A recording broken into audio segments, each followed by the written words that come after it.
d'abord s'étonner de faire l'étonner, c'est la magie de Popsu, on regarde le programme et on voit son nom en disant qu'il faut, il faut s'étonner. Et qui mieux que Hassan, le voisin de palier de Christine, pour jouer l'étonné.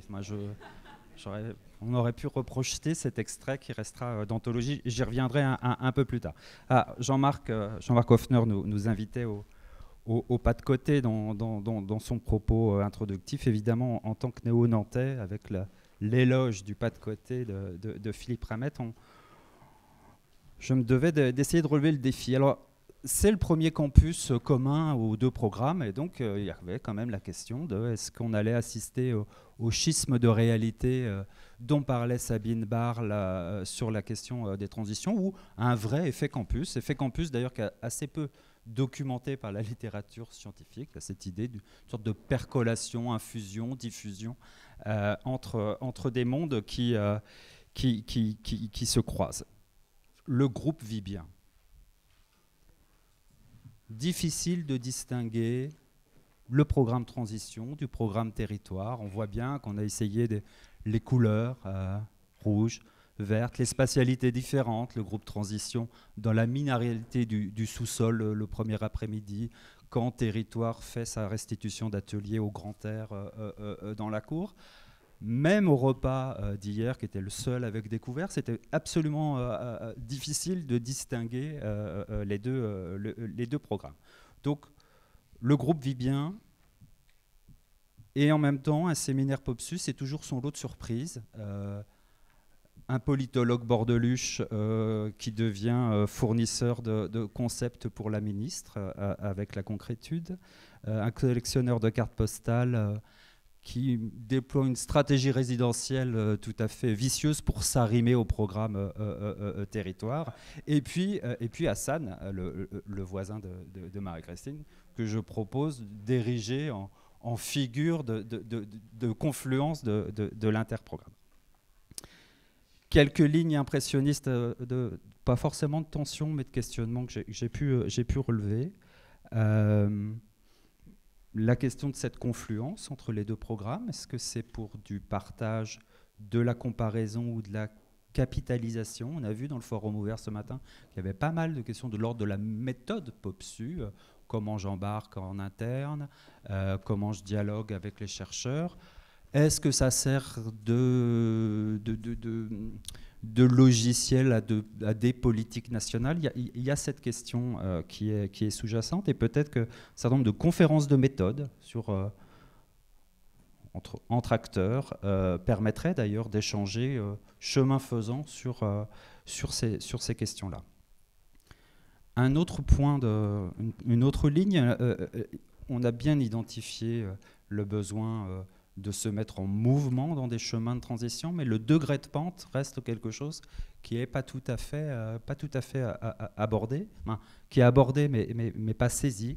La question des trajectoires, des limites, de la croissance, de l'imaginaire, de la prospective, donc finalement quel est le dénivelé que ce chemin nous amène à encaisser reste largement à explorer. Il y a évidemment l'esprit de l'interdisciplinarité qui a été convoqué.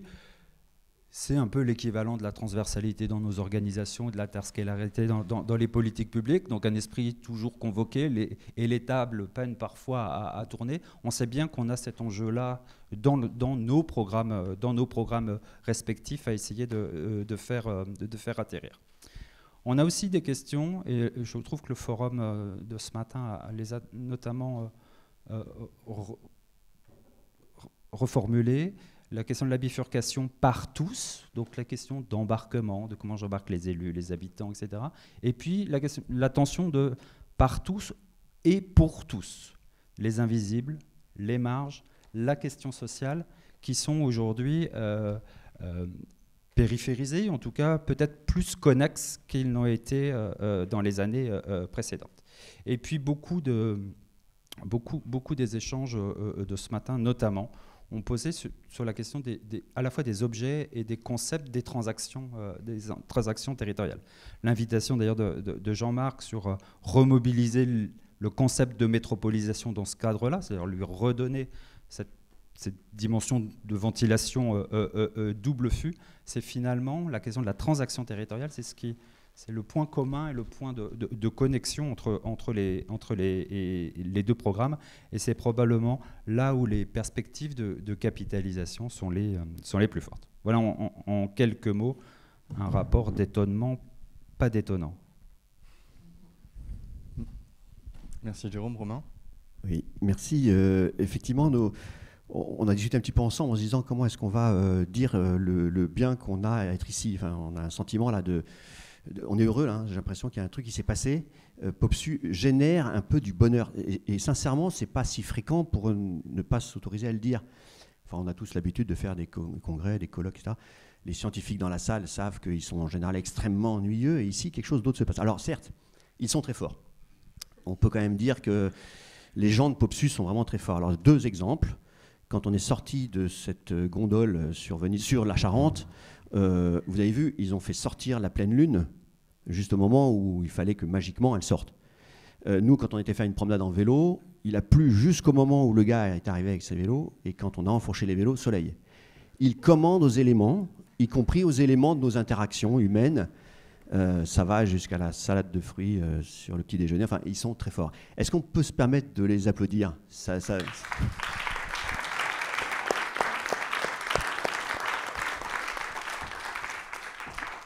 Et ils le font avec le sourire, toujours. Vous avez vu la manière avec laquelle ils nous pressent sans jamais nous taper, quoi. Moi, je trouve ça absolument magique.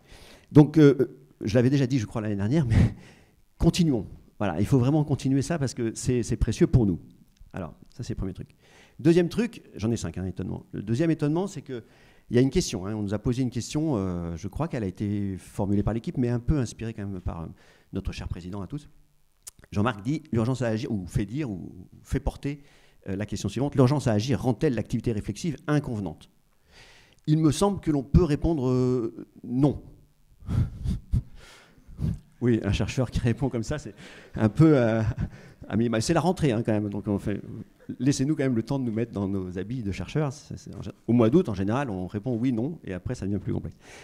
Moi, ce que je trouve intéressant, c'est que cette question, elle est très latourienne, et que c'est bien de la poser de cette manière-là, l'année du décès de Bruno Latour. Et donc, cette activité réflexive auquel il nous invitait tord une certaine conception que l'on a de l'urgence, qui, on va dire, celle qui produit l'éco-anxiété dans la société française, ou même dans la société mondiale.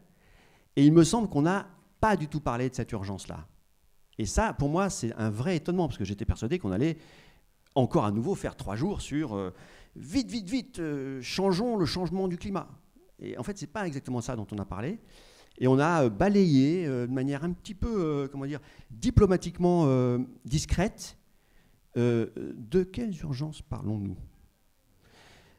Alors, j'ai très peu entendu parler de biodiversité, mais en fait, elle était un peu là quand même. Enfin, nous, on a fait une balade de biodiversité magnifique sur la Charente, sur le bord de la Charente, etc. Puis à la fin, on nous a dit, c'est le fleuve le plus pollué de France. Mais globalement, en fait, vraiment, la biodiversité, elle est là, elle est à nos portes, etc. On sait qu'il y a une urgence, mais il y a une urgence générationnelle.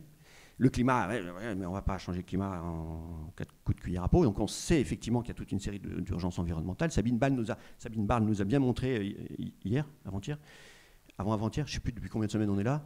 Elle nous a quand même bien montré que bon, y a au moins 9 branches à l'urgence. Choisissons chacun une parce qu'il faudra s'occuper de toutes. Donc, bon, moi, j'ai quand même le sentiment. Alors, peut-être qu'on va peut-être pas le partager avec tous, mais on parle de l'urgence de ce qu'il faut que l'on fasse pendant qu'on a encore un petit peu des marges de manœuvre dans le champ de l'aménagement du territoire avant 2027.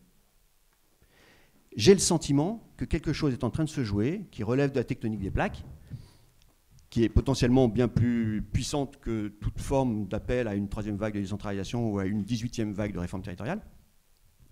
Et que, effectivement, il n'y aura peut-être dans pas très longtemps pas autant de marge de manœuvre pour penser, pour agir et pour chercher qu'on en a eu depuis 3 décennies. Voilà. Donc moi, ça c'est vraiment un étonnement. Peut-être qu'il faudra, alors on ne peut pas l'assumer comme ça, parce que quand même on est un bras semi-armé de l'État, donc on ne peut pas non plus dire n'importe quoi dans un programme de cette nature, mais peut-être que dans le futur on pourrait assumer un peu plus. Donc je m'étonne qu'on puisse ne pas l'assumer de plus en plus, cette affaire d'urgence, qui est une forme d'urgence de la convergence des luttes face aux multiples enjeux que le territoire concentre. Ensuite, après, troisième étonnement, c'est celui de l'État. Alors, moi, je suis ravi que cet événement soit ouvert par une ministre. C'est quand même génial. Il faut d'ailleurs 3 clowns pour la fermer. Donc, ça prouve bien que quelque chose se passe. Si le ministre vient, la ministre vient pour Popsu, c'est qu'il y a effectivement potentiellement des enjeux. C'est bien que France Ruralité existe. C'est bien que 100 villages aient un avenir en France prochainement. Mais globalement, moi j'ai le sentiment encore plus que les fois d'avant et encore peut-être moins que les fois d'après, mais l'État est désœuvré. L'État, au sens d'un ensemble complet et un peu harmonisé, est désœuvré. Et déséquipé, si on prend l'exemple, il n'y a plus de DDT, donc il est déséquipé. Et alors moi je trouve que le mot qui a été le plus marquant, le concept, le machin le plus marquant pour montrer le désœuvrement de l'État, c'est les ZAN. Vraiment, à chaque fois que je me suis promené dans un atelier, il y a un moment donné, boum, il y a quelqu'un qui parlait du ZAN. Alors, est-ce que c'est parce que j'arrivais et que les gens ils ont dit, oh, tiens, on va lui donner le ZAN parce qu'il en mange à tous les repas. Mais je trouve qu'effectivement, le ZAN est la preuve de ce désœuvrement absolu, quoi, désœuvrement législatif, réglementaire, technique, experts, les experts comme les chercheurs, comme les élus, on est tous dans un état de quasi-sidération face à ce machin. Alors qu'il est une promesse magnifique de renouvellement très profond, potentiellement, de plein de choses. Alors, je trouve que l'appel au préfet... Alors, merci beaucoup. Je trouve qu'on peut aussi se remercier soi-même. Il n'y a pas de préfet dans la salle?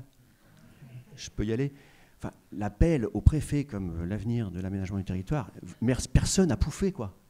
C'est extraordinaire. J'ai regardé mes collègues tout de suite. Il y a eu un petit sourire partout, mais pas de rire et pas d'éclat de rire. Peut-être qu'on pourrait dire à notre ministre, dites à qui vous voulez autour de vous, mais non, les préfets sont incapables.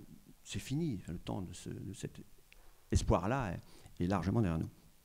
Alors moi, je voudrais quand même un étonnement principal dans ce grand désœuvrement. S'il y a un schisme, pour moi, il est financier, c'est le pognon. Il y a 2 ateliers, le dernier atelier en phase finale. Quand on est en mode sprint, en fait, on sort les mots, quoi. Et en mode sprint, on a bien entendu l'histoire du pognon, quoi. Pratiquement personne n'a parlé de la DGF. Pratiquement personne n'a parlé de l'assèchement des territoires par un outil d'une perversité absolue qui fait qu'il suffit d'un tout petit texte réglementaire pour faire disparaître la décentralisation sans toucher à la Constitution. C'est quand même magique, non ? On a inventé un système, on s'est laissé embarquer dans un système où il n'y a plus de distribution de la richesse fiscale, il n'y a plus d'autonomie fiscale, et on ne parle même plus de redistribution de la TVA. On a été quand même, je trouve, assez loin. Pas de taxe d'habitation, etc. Pour moi, ça, c'est vraiment le truc crucial. Si on veut réinventer l'aménagement du territoire, on ne peut pas le faire sans pognon. Hein. Donc ça, pour moi, il y a un truc qui est très étonnant. On devrait être un peu plus vindicatif dans nos travaux de recherche, dans nos travaux d'expertise et dans nos positions d'élus, me semble-t-il, sur cette question. Avant-dernier, étonnement, ça veut dire qu'il y en aura encore un après, on a beaucoup parlé des habitants, des citoyens, de la participation, mais assez peu des usagers et des contribuables, qui pour moi, quand même, sont des figures qui reviennent sur le devant de la scène beaucoup plus fort. Et si j'avais à résumer mon étonnement, c'est de dire on fait comme si on n'avait pas fait 2 décennies de tentatives de participation pour attraper le plus grand nombre, alors qu'on sait que les dispositifs de participation dans l'aménagement du territoire ont attrapé du petit nombre, et du petit nombre de gens dont on connaissait déjà par la recherche, par l'expertise et par le politique, les positions, les points de vue et les radicalités.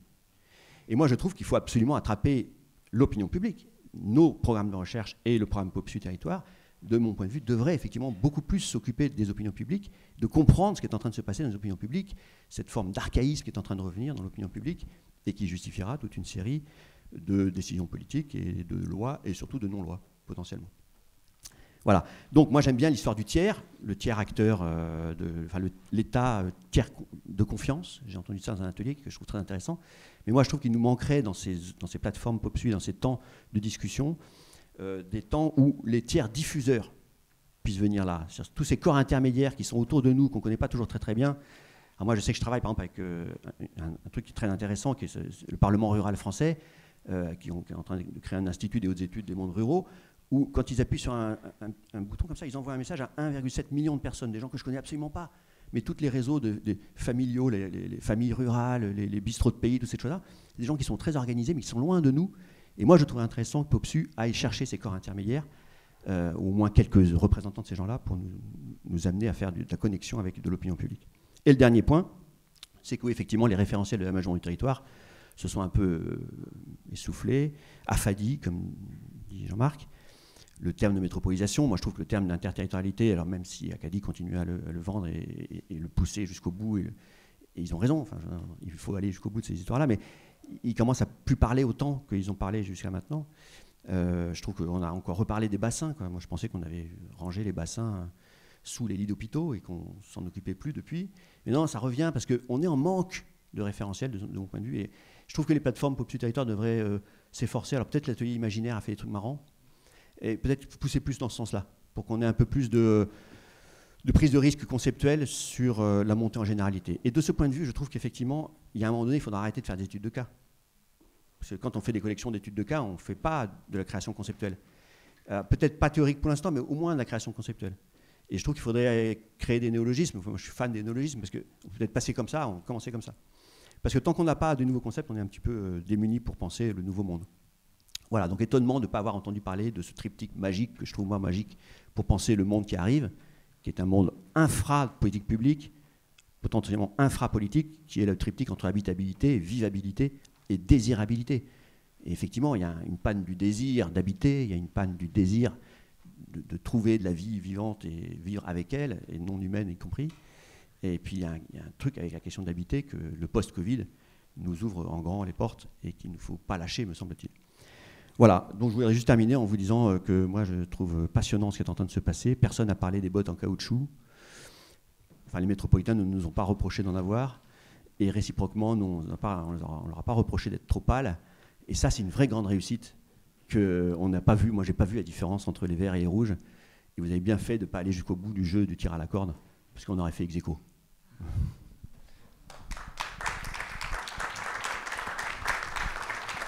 Merci Romain. André? Oui, alors peut-être que j'accélère parce que je ne suis pas sûr qu'on n'est pas en train de... Ça va, on est dans les temps. Alors, on s'est concerté, mais pas tant que ça. Et finalement, les derniers propos sont une excellente transition pour ce que je voulais vous dire. Moi, je voulais repartir. Alors, je n'ai pas pu être là le première demi-journée, donc j'ai un peu loupé la partie institutionnelle. Mais du coup, je me suis nourri de ce que j'avais pu quand même récupérer in vivo. Et moi, en tant qu'élu, je me suis dit, je vais quand même plutôt repartir des questions, normalement, qui interpellent les élus. Et je suis reparti de la pièce hier soir en me disant, finalement, qu'est-ce que je vais en retenir dans 2 ou 3 jours? Probablement qu'une partie du problème, c'était quand même que le président de la métropole et le maire n'avaient pas envie de réussir ce projet. Et d'ailleurs, dans le questionnement qui revient, alors plus à l'adresse du technicien métropolitain et de l'urbaniste que de l'habitante, mais c'est quand même pourquoi, comment l'échec, est-ce que c'est le président de la métropole et le maire qui se tirait la bourre, etc. Donc du coup, je me suis dit, c'est quand même une question qui revient régulièrement et qui doit nous interroger quand même. Alors nous les élus, mais plus globalement dans le mode de faire, c'est comment chacun trouve sa place, chacun tient son rang, comment évidemment, éventuellement les moyens de contrôle, notamment le contrôle du citoyen, fait que des dérives possibles d'ego. L'urbaniste dit souvent tout ça c'était des problèmes d'ego, sinon le projet était très bon, on aurait dû réussir, mais ce sont les égos qui ont fait capoter le projet. Et donc du coup, comment on met des moyens en place, on s'assure que les dérives, est-ce qu'on connaît, notamment les égos des élus, ça existe, mais les égos des aménageurs ou les égos parfois même dans les équipes des techniciens territoriaux, mais évidemment des architectes, etc. On arrive à travailler tout ça. Et donc je me suis dit, je vais quand même retourner voir dans la note d'enjeu si on aborde ces questions-là, et notamment globalement si les questions de silos, de gouvernance, de contrôle des uns sur les autres sont traitées. Et puis je suis quand même, du coup je suis allé voir dans l'axe 2, et puis j'ai quand même plutôt été rassuré. Donc j'ai préparé un rapport d'étonnement pour dire quand même il y a un trou dans la raquette. Et finalement c'est plutôt bien dit. Alors à la fois l'analyse, elle est posée à nouveau, le classique fonctionnement en silo, mais le questionnement est là, un certain nombre d'axes sont comment évoqué. Donc je me dis, à l'axe 2, une première esquisse d'un cadre commun de questionnement, ça c'est traité, donc c'est plutôt le point positif de la note d'enjeu. Donc il y a peut-être après moyen de le développer un peu plus.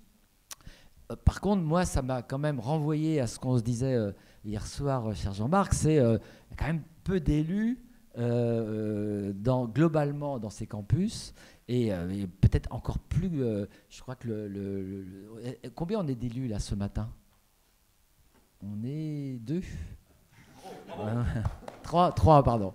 Donc je me suis dit, il y a quand même un souci auprès des collègues. Alors je sais bien que c'est un moment où on est aussi sollicité par tout un tas de séminaires de rentrée, etc. Mais quand même, ça veut quand même dire qu'il y a auprès de nos collègues soit des questions d'arbitrage dans leurs agendas, soit voire un manque d'intérêt, un manque de portage politique de ces programmes, ce qui quand même doit questionner. Parce que si on se dit qu'il faut re-questionner les gouvernances, s'assurer que ça fonctionne, si les élus sont un peu absents du sujet, déjà ça part mal. Et puis, le deuxième point, moi, que je voulais partager avec vous, et j'en resterai là, c'est quand même, mais ça a été très bien dit, c'est le tiers, le contrôle, et notamment le citoyen usager, le citoyen consommateur, enfin, plus globalement, l'habitant, quoi. Où est-il dans tout ça? Et puis, du coup, j'ai regardé un peu les fiches, et puis, alors, je me suis intéressé uniquement à une partie quand même qui est peut-être basique, et vous allez dire il a un esprit un peu étroit, mais c'est quels étaient les supports de communication utilisés, quelles photos on était allé chercher. Et finalement, à part Dijon, qui met finalement l'habitant, le citoyen, le consommateur, alors d'une certaine manière, il y a un parti pris, mais Dijon l'a fait. Vous regarderez toutes les autres fiches, finalement l'habitant n'existe pas, le citoyen n'existe pas, le consommateur n'existe pas. Donc ça renvoie, alors c'est une approche très minimaliste, hein, ce que je fais là, et vous m'en excuserez, mais ça dit quand même un peu quelque chose. C'est-à-dire qu'on est là tous pour finalement notre bien-être à tous, nous, êtres vivants de cette planète et tous les autres êtres vivants. Et puis finalement, dans la représentation, c'est toujours une photo d'un truc en construction, d'un plan, voire d'un schéma. Alors, dans le cas de Rennes, c'est peut-être le pire qu'on pouvait imaginer, c'est juste des engrenages. Bon, évidemment, il y a un message derrière. Mais, et puis après, du coup, je me suis dit, mais c'est incroyable.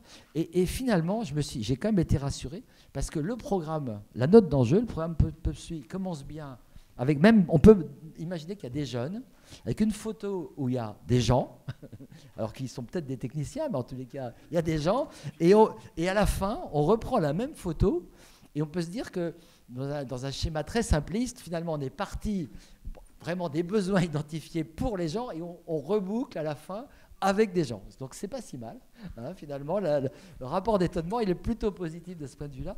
Mais moi, ça quand même, ça m'inspire, parce que j'étais souvent confronté à ça, y compris dans les campagnes électorales. C'est quelle place on donne finalement aux gens pour qui on travaille, pour qui on est là. Alors évidemment, dans tous les schémas de concertation, etc., mais on arrive tous quand même à la conclusion que tout ça, soit c'est un faux semblant, parfois c'est même une espèce d'argutie pour dire mais si, on a consulté, d'ailleurs ils nous ont dit ça, mais bon, ça re-questionne quand même sur est-ce qu'on sait vraiment faire, est-ce que ces outils-là existent, et ça veut dire dans le triptyque quand même, élu, technicien, citoyen, la place du citoyen de manière générale, je pense qu'on n'a pas la clé, et on a tous à la rechercher collectivement, et je pense que dans le programme PubSui, ça doit être quand même un des éléments qui doit rester très présent, parce que l'élu, peut-être qu'on peut l'amener quand même en le tirant par la veste, mais quand même le citoyen en tant que tel, il est où, comment on le mobilise, comment on reboucle avec lui, et c'était une des questions, j'en terminerai là, c'est à la fin même nos productions, là, les productions PubSui, qui font des beaux recueils, à qui ça s'adresse finalement, toutes nos productions, et c'est là où je me disais quand même le théâtre, enfin moi pour ceux qui me connaissent un peu, je suis un promoteur du théâtre, et je me dis quand même il faut c'était la conclusion un peu du débat hier soir, c'était comment aujourd'hui on mobilise d'autres vecteurs de communication pour que nos travaux, nos ambitions partagées, elles aillent au plus près finalement de la mission qu'on entend servir, et je pense qu'on a encore beaucoup de chemin à faire. Merci André. Hélène Marie-Christine, qui se lance?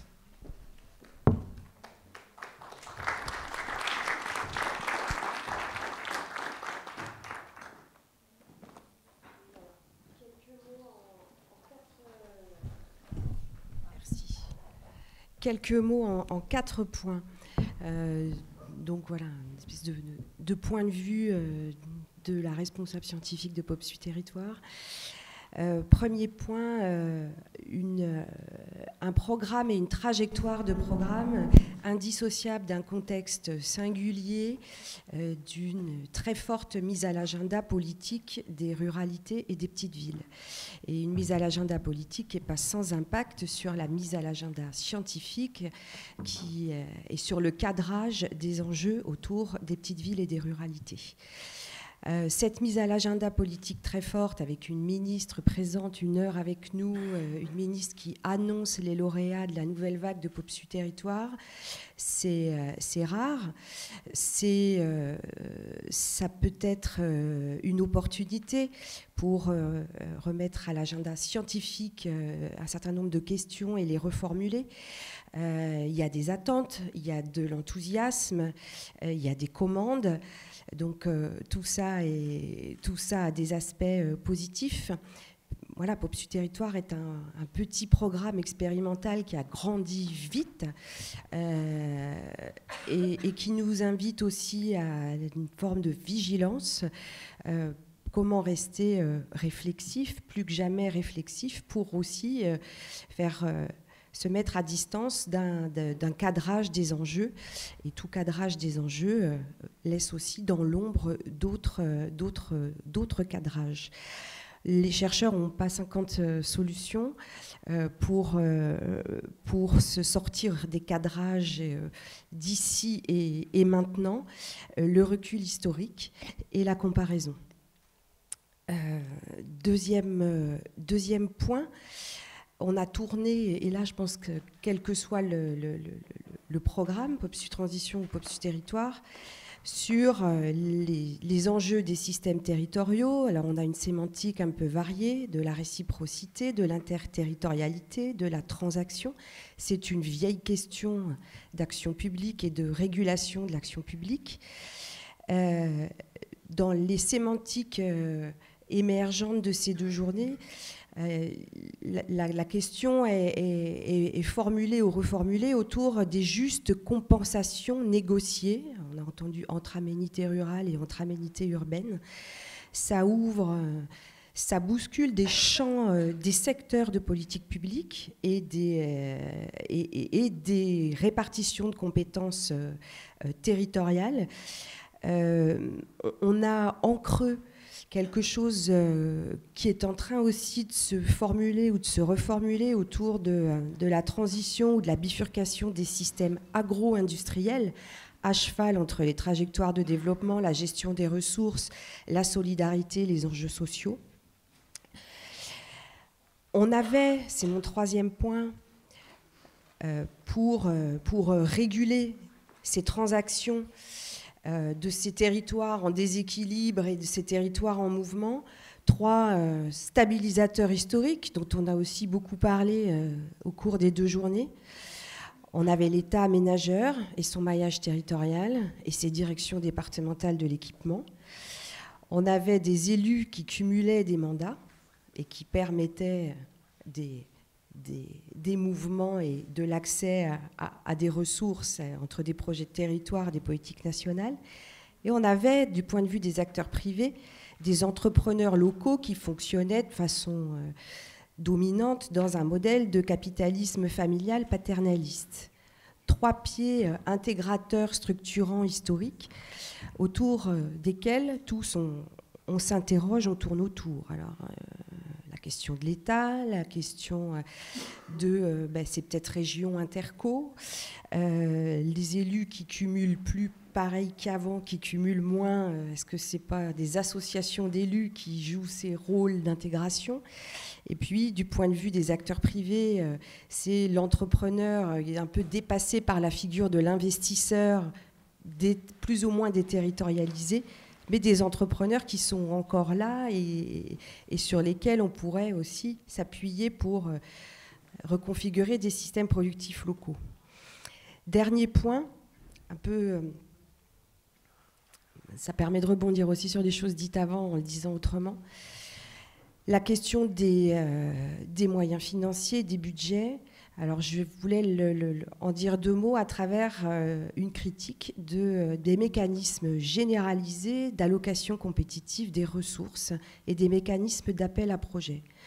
des mécanismes d'appel à projet à toutes les échelles du point de vue de l'action publique. Voilà, c'est entre l'État et les collectivités, mais c'est entre collectivités, à peu près sur tous les sujets, sur des temporalités courtes, qui posent des questions d'ingénierie territoriale, qui posent des questions de... Il faut déjà avoir une certaine ingénierie et avoir des ressources pour accéder à ces ressources.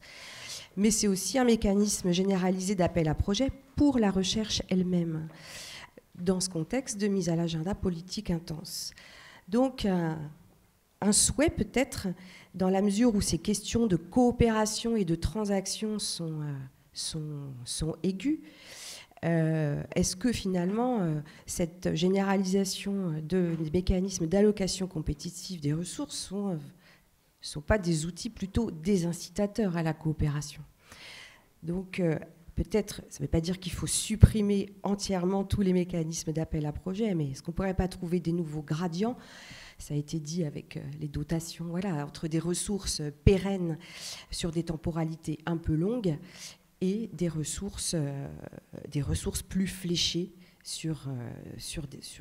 avec des mécanismes d'appel à projet. J'en resterai là.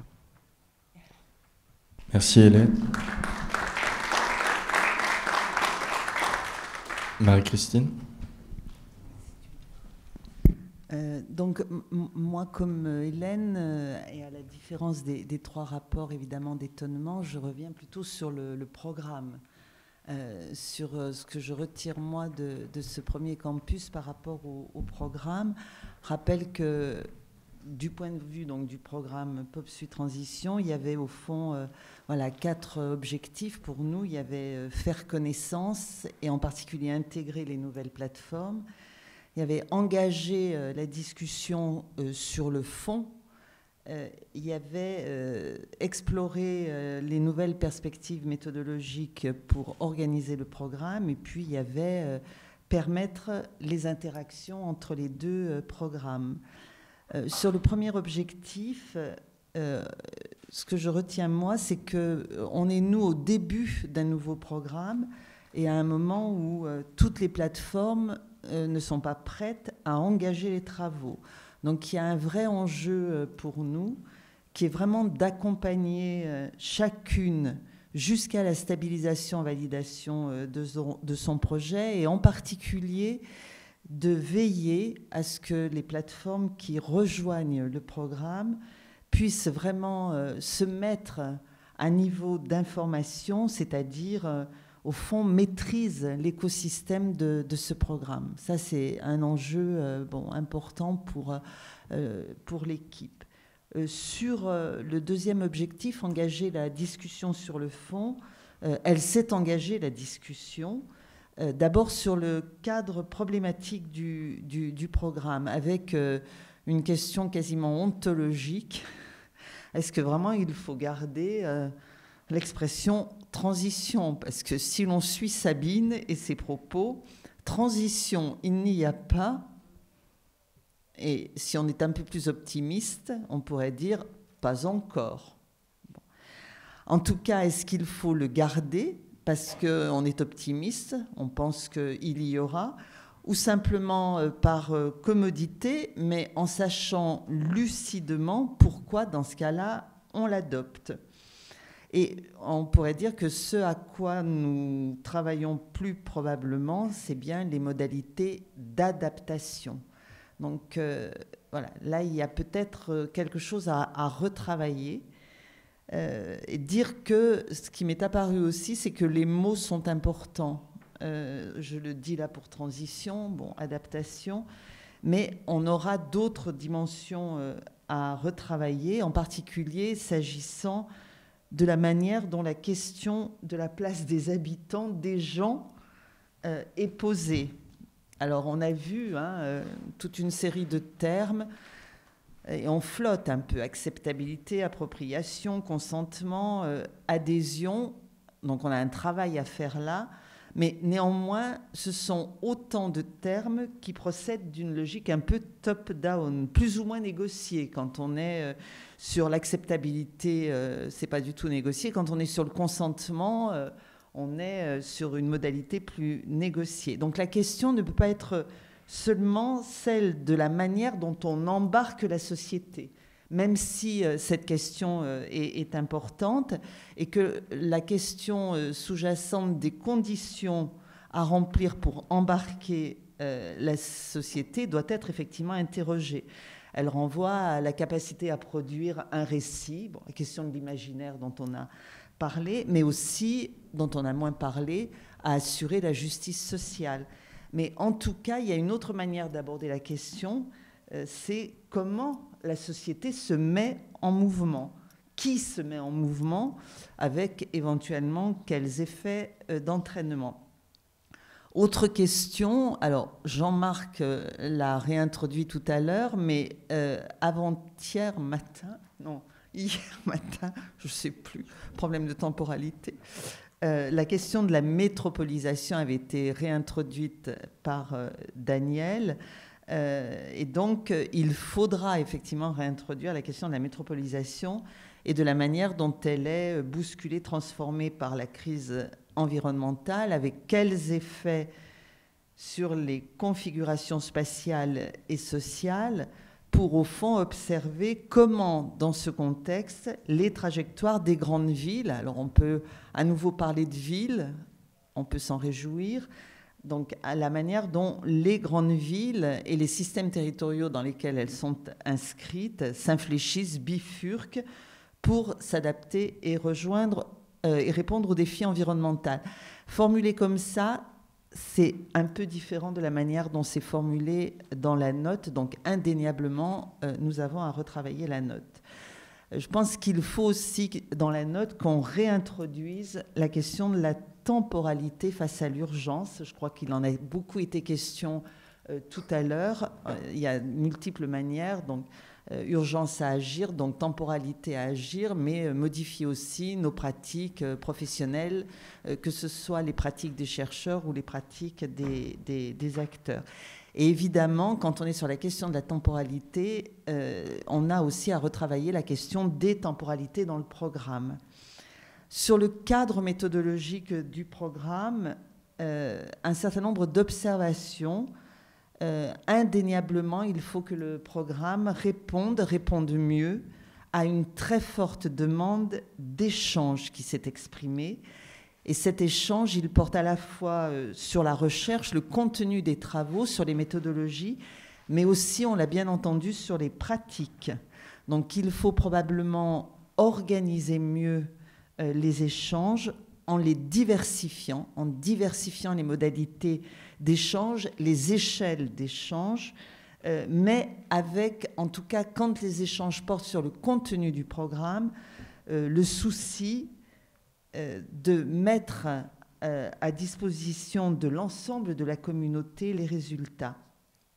Sur l'ambition qui est annoncée, qui est souhaitée de la comparaison, j'allais dire, on a à peine exploré, c'est évidemment à retravailler. Cette comparaison, elle peut porter sur des objets, sur des thèmes.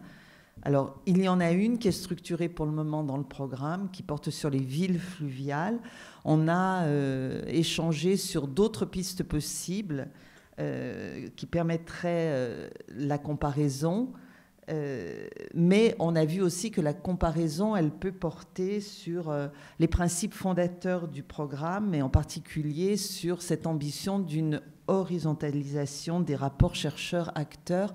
Enfin, il y a l'envie, je crois, dans le programme, d'ouvrir un peu la boîte noire des plateformes et de ce qui se passe vraiment concrètement dans ces rapports-là, dans ces transactions-là, sur les scènes que PopSu ouvre. Je pense qu'il y a un autre enjeu fondamental qu'on a bien repéré, c'est que s'il doit y avoir ambition de la comparaison, il faut l'organiser en amont et a fortiori si elle suppose la mobilisation de données. Et manifestement, voilà, il y a une envie aussi de prendre à bras le corps la question des données. Indéniablement, en tout cas, l'organisation d'une comparaison et l'anticipation de la comparaison, qui suppose qu'on l'organise, elle est une des conditions requises pour capitaliser, monter en généralité, et en particulier porter les résultats des recherches PopSu sur les scènes internationales de débat. Et je pense que cette question-là, elle nous interroge en fait sur les deux programmes. Mais en tout cas, dans le programme POPSU Transition, enfin qu'on appelle encore comme ça, elle a été fortement posée. Et ces deux questions, elles interrogent au fond le statut de la note et au fond l'ADN du programme.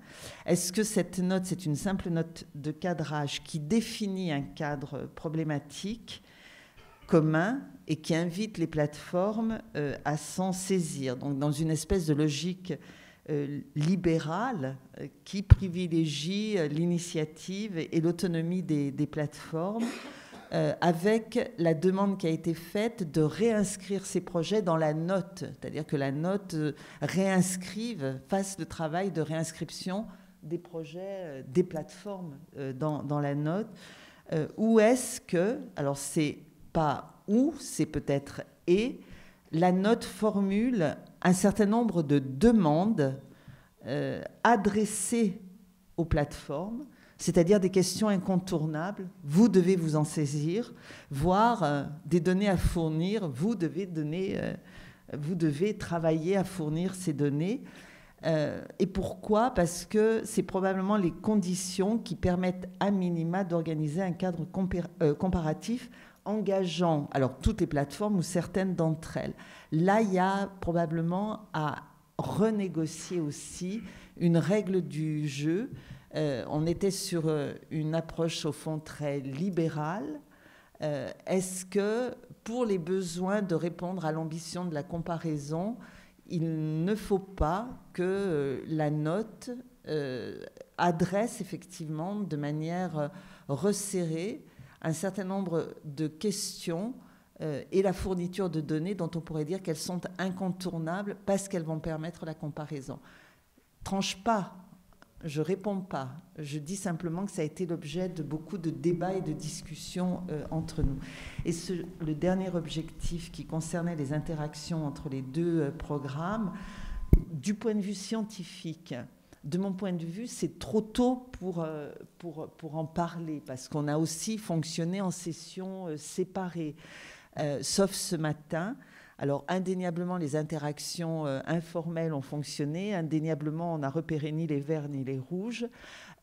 Du point de vue scientifique, moi, pour le moment, je ne sais pas. Je pense qu'on peut partager des questions. On n'avait pas organisé le campus tout à fait là-dessus, puisqu'on a organisé le campus sur des sessions séparées et ce matin sur un partage d'un certain nombre de questions. On verra comment on remobilise en particulier ce qui s'est fait ce matin et puis ce qui s'est échangé informellement et ce qu'un certain nombre de passeurs qui sont dans l'un et l'autre des programmes ont fait circuler pour voir voilà, qu'est-ce qu'on en fait à l'échelle des deux programmes.